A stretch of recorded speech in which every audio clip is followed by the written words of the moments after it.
مقامات و تشکیلات‌ها شخصانی منصبداری آنها عهده‌دارند. برای عملی گردانیدن حقوق دسترسی به اطلاعات، شرایط تشکیلی و تکنیکی و شرایط دیگری ضروری مهیا نمایند. حجت‌های رسمی دارای اطلاعات را که باید مطابق قانون مذکور پیشنهاد کرده شوند، در مهلت مقرر شده نگاه دارند.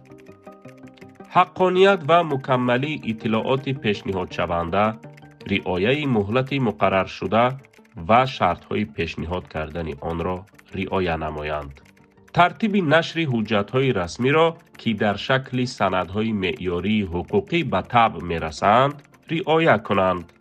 سندهای قبول کرده اشان، سندهای را که وضع حقوقی آنها را معین می‌نمایند، سندهای مقامات و تشکیلات‌های را که وارثان حقوقی آنها میباشند و همچنین دیگر حجت‌های رسمی را در دوام مهلت مقرر شده نگاه دارند.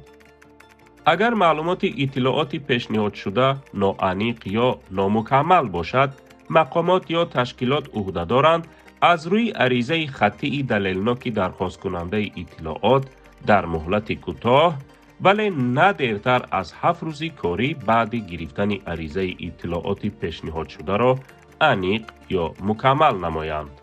مقامات و تشکیلات ها وظیفه دارند حجت های رسمی را به فهرست وارد نمایند، به معلومات عموم رسانند و از روی درخواست پیشنهاد کنند. در فهرست باید نام، سنه قبول، رقم گرفتن هر سند نشر شونده و معلومات دایر به نشر آن ذکر شده باشد.